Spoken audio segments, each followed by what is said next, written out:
Huyang was built around 25,020 BBY, allegedly arriving at the Jedi Temple in a big blue box to serve the Jedi Order. For centuries, Huyang assisted Jedi younglings as a lightsaber architect in constructing their own weapons.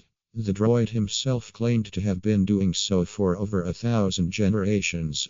Younglings assisted by Huyang included the future Grand Master Yoda, whose journey to retrieving his Kyber crystal resulted in what Huyang considered to be an excellent story. During the High Republic era, Professor Huyang also supervised Belzetafar in building his first lightsaber aboard Paladin-class Corvette Crucible and battling training remotes. In 232 BBY, the Jedi initiate Nubs, along with his friends Nashor Ango, RJ-83, and Yoda, handed an old lightsaber that belonged to Jedi Master Barabo, which Huyang quickly remembered. The droid then inspected it and repaired the broken saber before handing it to Nubs for him to ignite.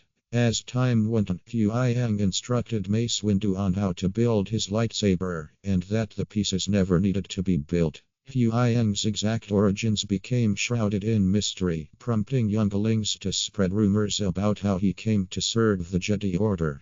In 22 BBY, shortly after the beginning of the Clone Wars, one group of initiates preparing to go on the gathering believed that he had somehow arrived at the Jedi Temple in a large blue box thousands of years before he had ever taught lightsaber construction. Regardless of how he came to his position, Huyang's purpose was crucial.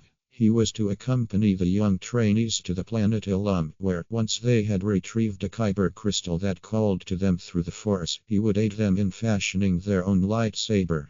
In 20 BBY, during the Clone Wars, Huyang accompanied Padawan Ahsoka Tano and a group of younglings to Ilum, where they would begin their journey towards becoming Padawans. After the gathering, the younglings arrived on the Crucible to be instructed by Huyang in the construction of their lightsabers. Some of the initiates, including one named Gnodi in particular, were skeptical of the droid due to his extreme age, but were quickly won over by his wisdom and anecdotes from the annals of Jedi history. Patiently, Huyang guided the initiates in the construction and personalization of their respective blades.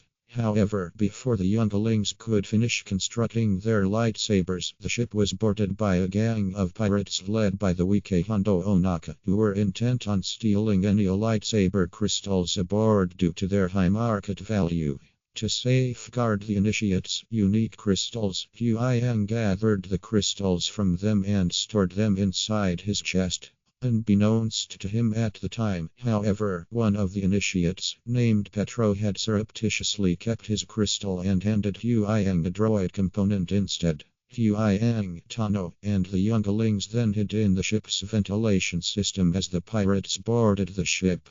In executing the plan of Tano's devising, Huyang and the younglings were found and caught by a group of pirates, but Petro put his crystal into his poorly crafted lightsaber and tricked the largest pirate into activating it, causing it to explode, knocking the pirates unconscious and damaging Huyang in the process. Eventually, Huyang and the younglings were confronted by Onaku and more pirates, but Tano arrived and subdued the pirates with the Force.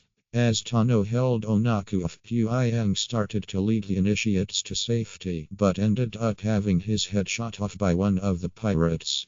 The droid professor then engaged the pirate in an armed combat and managed to defeat him, despite having both his arms blasted off as well. The initiates then collected Huyang's body parts and took shelter in the Crucible's hold. Unfortunately for Tano, the plan to liberate the ship did not go as planned, and she was captured by the pirates even as she drove them from the ship. The initiates decided to pursue the pirates back to their base on Florum in order to rescue Padawan Tano, but Huyang was unable to offer much help in his damaged state. Huyang remained with Initiate Gnodi and fellow droid R2-D2 aboard the Crucible, which they had landed on the planet's surface to make repairs, while the remaining initiates set out to rescue Tano. With the others gone, Gnodi began to repair Huyang, beginning with reattaching his head to his body. They had only just completed this task when the other initiates, having managed to rescue Tano from the pirates, made contact to ask for help in escaping their pirate pursuers. Huyang, Gnodi, and R2D2 immediately launched the Crucible and flew to rescue their companions. The effort was a near success, almost managing to secure the jetty, until one of the pirates shot one of the ship's engines, causing the ancient jetty vessel to crash and the entire group to be recaptured by the pirates. As the captors and captives made their way back to the pirate outpost, they discovered that Separatist General Grievous and an army of battle droids had landed and claimed the system for the Confederacy. Faced with no alternative, the pirates chose to release their jetty captives in order to work together to rescue Onaka so that they could all escape the planet.